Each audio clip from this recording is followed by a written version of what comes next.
ઉત્તરાખંડના ઉત્તરકાશી જિલ્લામાં વાદળ ફાટતા હર્ષિલ ઘાટીમાં ફ્લેશ ફ્લડ આવતા ધરાલી ગામમાં તબાહી મચી છે। આ ફ્લેશ ફ્લડમાં ધરાલીના બજાર અને તેના આસપાસના ક્ષેત્રમાં બનેલા મકાન, હોટલ અને હોમસ્ટે વહી ગયા છે। આ દુર્ઘટનામાં કેટલાય લોકોના મૃત્યુ થયા છે, સાથે જ 50થી વધારે લોકોના લાપતા થવાના સમાચાર છે। આ વાદળ ફાટવાની દુર્ઘટનાને લઈને વડાપ્રધાન નરેન્દ્ર મોદી અને કોંગ્રેસ નેતા રાહુલ ગાંધીએ પ્લેટફોર્મ એક્સ પર દુઃખ વ્યક્ત કર્યું છે। સાથે જ કેન્દ્રીય ગૃહમંત્રી ઉત્તરાખંડના મુખ્યમંત્રી પુષ્કરસિંહ ધામી સાથે વાત કરી હતી અને તમામ મદદ આપવા માટેનું આશ્વાસન પણ આપ્યું છે। તો આવો જાણીએ શું છે આખી ઘટના। નમસ્કાર, જમાવટ સાથે હું છું પાર્થ।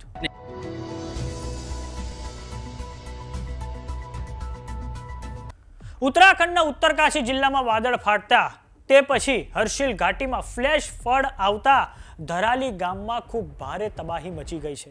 આ ફ્લેશ ફ્લડ પછી ધરાલી ગામમાં અને તેની આસપાસના ક્ષેત્રમાં જે પણ મકાન, હોટલ, હોમસ્ટે બનેલા છે તે વહી ગયા છે। આ ઘટનામાં કેટલાય લોકોના મૃત્યુના સમાચાર છે, સાથે 40થી વધારે લોકો લાપતા થઈ ગયા છે। આ દુર્ઘટનાની ખૂબ જ ડરામણી તસવીરો અને વિડીયો સામે આવી રહી છે। ધરાલીમાં વાદળ ફાટવાની ઘટના મંગળવારે બપોરે 1:45 વાગે બની હતી। આ જગ્યા હર્ષિલ સ્થિત ભારતીય સેનાના શિબિર કરતા લગભગ 4 કિલોમીટર દૂર હતી। ધરાલી ગામમાં જે ભૂસ્ખલન થયું તે પછી તરત જ ભારતીય સેનાના જવાનો બચાવ કામગીરીમાં લાગી ગયા હતા। અત્યાર સુધીમાં 15થી 20 લોકોને કાટમાળમાંથી બહાર કાઢવામાં આવ્યા છે। ઘાયલ લોકોને હર્ષિલ સ્થિત ભારતીય સેનાના ચિકિત્સા કેન્દ્રમાં મોકલવામાં આવ્યા છે।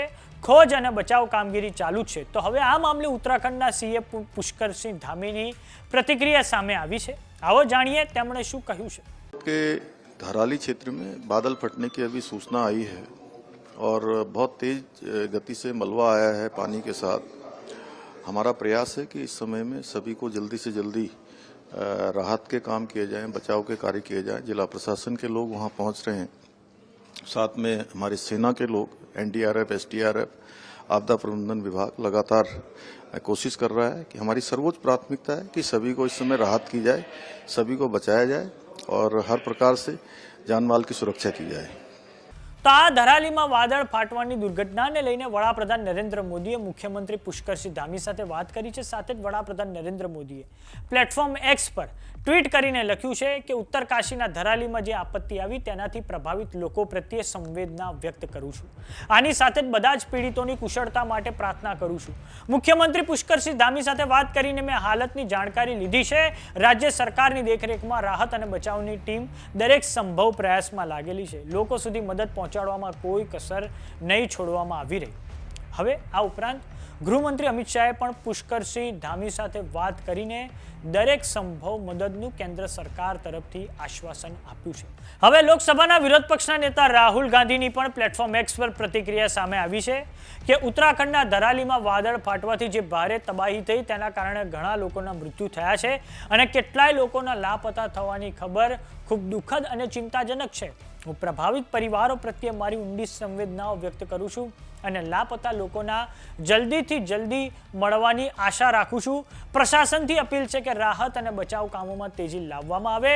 કોંગ્રેસના નેતાઓ અને કાર્યકર્તાઓથી અપીલ છે કે તેઓ રાહત કાર્યોમાં પ્રશાસનને સહયોગ અને જરૂરિયાતમંદોની દરેક સંભવ મદદ કરે। આમ ઉત્તરાખંડના ધરાલીમાં જે વાદળ ફાટવાની દુર્ઘટના બની છે તેમાં ખૂબ મોટા પાયે લોકો લાપતા થયા છે, સાથે જ ખૂબ મોટા પાયે ત્યાં ફ્લેશ ફ્લડ પણ આવ્યા છે અને આ ફ્લેશ ફ્લડમાં ત્યાં જે મકાન હતા, હોમસ્ટે હતા, હોટલ્સ હતા, આ બધું જ હવે કાટમાળમાં દબાયું છે। તો હવે એનડીઆરએફની ટીમો સાથે જ ભારતીય સેનાના જવાનો ત્યાં બચાવ કામગીરીમાં લાગેલા છે। તો આ બાબતે જે પણ અપડેટ હશે તે માટે જોતા રહો જમાવટ।